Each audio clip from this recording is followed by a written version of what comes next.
kata sifat bulan di sini digunakan bersamaan dengan sesuatu yang bercahaya. Seorang Muhammad. Sangatlah jelas munir tidak berarti pantulan cahaya dalam ayat ini atau di ayat lainnya.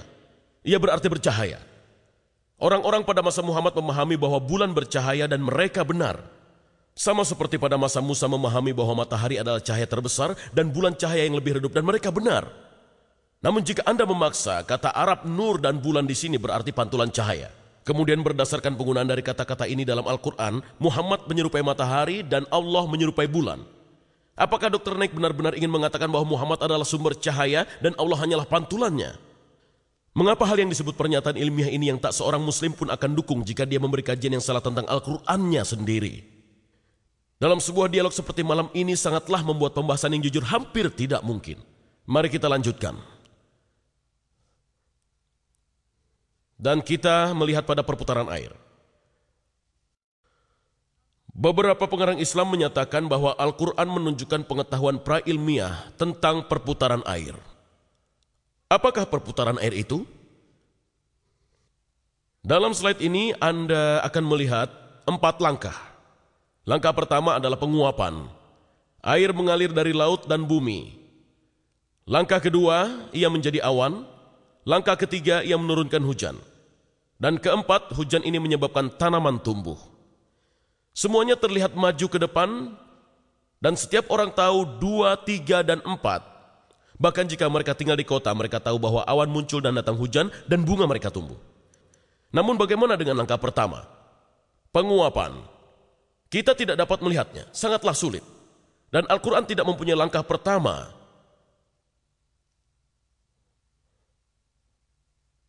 Sekarang akan kita lihat pada seorang nabi dalam Injil, yaitu nabi dari tahun 700 sebelum Masehi. Nabi Amos, dia menulis, dialah yang menciptakan Pleiades dan Orion, yang membuat kegelapan menjadi fajar dan senja malam menjadi gelap malam. Dan dia kemudian memanggil air dari lautan. Tahap pertama. Dan menaburkan mereka ke permukaan tanah. Tahap ketiga. Tuhan atau Yahweh adalah namanya. Dan nabi lainnya adalah Ayub.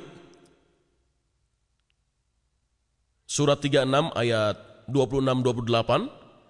Setidaknya 1000 tahun sebelum Hijriah. Dia mengatakan, sesungguhnya Allah itu besar, tidak tercapai oleh pengetahuan kita. Jumlah tahunnya tidak dapat diselidiki. Tahap pertama dia menarik ke atas titik-titik air dan memekatkan kabut menjadi hujan. Itu adalah tahap ketiga. Dan kemudian awan disebutkan tahap kedua yang dicurahkan oleh mendung dan disiramkan ke atas banyak manusia. Jadi dalam Injil, tahap pertama yang sulit ini sudah ada di sana lebih dari ribuan tahun sebelum Al-Quran. Sekarang mari kita teruskan dan lihat pada pegunungan. Al-Quran memiliki lebih dari selusin ayat yang menyebutkan bahwa Tuhan menempatkan pegunungan secara tetap dan tidak bergeser. Dan dalam beberapa ayat ini pegunungan disebut baik sebagai anugerah bagi orang beriman atau peringatan bagi orang kafir. Satu contoh dapat ditemukan dalam surat Luqman, ayat 10-11 di mana satu di antara 5 pegunungan adalah peringatan. Dikatakan, dia menciptakan langit, katakan, dia menciptakan langit tanpa tiang yang kamu melihatnya, dan dia meletakkan di atas bumi. Gunung yang kokoh, rawasia, supaya tidak menggoyangkan kamu. Dalam Sang Nabi Al-Anbiya ayat 31, sebagai satu dari 7 peringatan kita baca, dan kami telah jadikan di bumi ini gunung-gunung yang kokoh, supaya bumi itu tidak goncang bersamamu, bersama mereka. Akhirnya dalam lebah An-Nahl surat 16 ayat 15 mengatakan bahwa dia telah menjadikan alga di bumi gunung yang kokoh, rawasia, supaya tidak menggoyangkan kamu.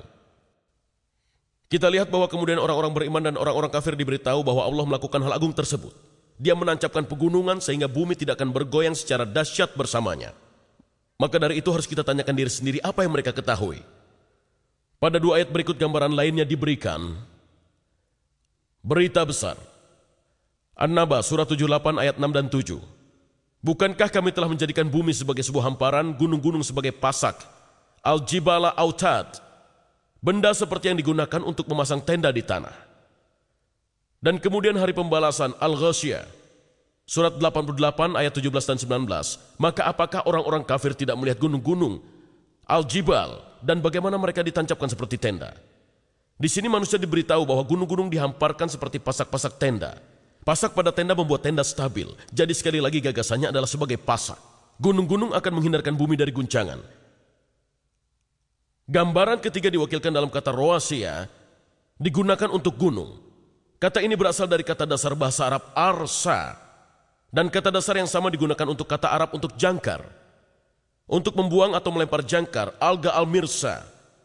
Jadi bukannya melempar jangkar untuk membuat kapal tidak bergerak. Kami menghamparkan gunung-gunung untuk membuat bumi tidak bergerak.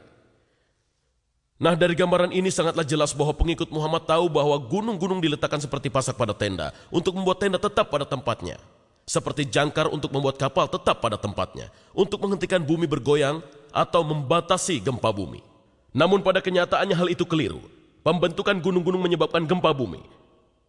Maka ayat ini menampilkan masalah yang pasti. Dr. Maurice Bucaille menyadarinya dan membahasnya dalam bukunya Injil, Al-Quran, dan Ilmu Pengetahuan. Setelah mengutip ayat di atas tentang gunung, dia mengatakan, ahli geologi modern menggambarkan kesalahan di bumi seperti memberi landasan pada gunung-gunung, dan kestabilan pada kerak bumi dihasilkan dari fenomena dari kesalahan ini. Ketika ditanya tentang hal ini, seorang profesor geologi Dr. David E. Young mengatakan, adalah benar bahwa beberapa pegunungan dibentuk dari lipatan bebatuan dan lipatannya ada yang berukuran besar. Tidak benar bahwa lipatan tersebut membuat kerak bumi stabil. Keberadaan lipatan tersebut sebagai bukti dari ketidakstabilan kerak bumi. Dengan kata lain, pegunungan tidak menghindarkan bumi dari goncangan. Pembentukan mereka justru menyebabkan permukaan bumi menjadi bergoyang. Teori geologi masa kini menyebutkan bahwa pengerasan kerak bumi terjadi karena belahan atau lempengan yang secara perlahan bergerak dengan berhubungan satu sama lainnya.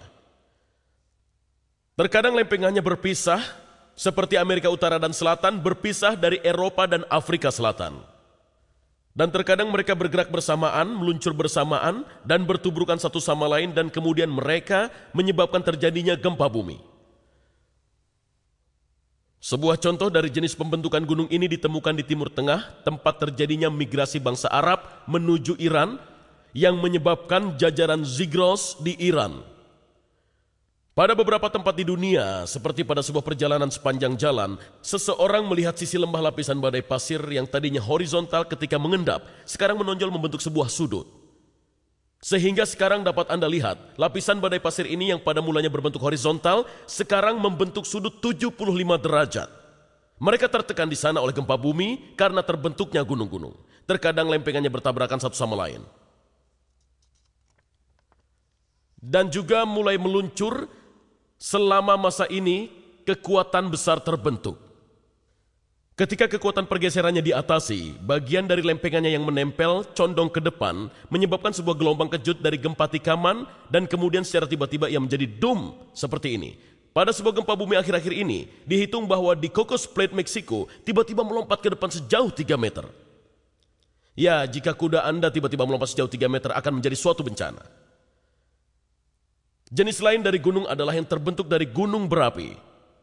Lava dan abu dari dalam bumi tersembur keluar dan membuat gundukan sampai sebuah gunung tinggi terbentuk, bahkan dari dasar laut.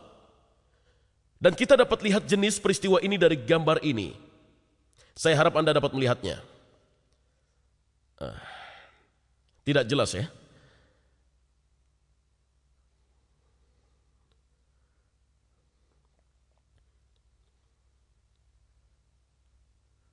Kerak samudera di sebelah sini, dan kerak benua di sini. Dan kerak lautan bergeser ke bawah kerak benua, dan gunung-gunung ditemukan di sini. Ini adalah gunung berapi, dan ini adalah magma dari batuan-batuan. Naik ke atas melalui gunung berapi, dan ini adalah gunung berapi lainnya dengan magma yang sedang naik ke atas. Dan Anda lihat di sini, ini adalah bagaimana gempa bumi itu terjadi.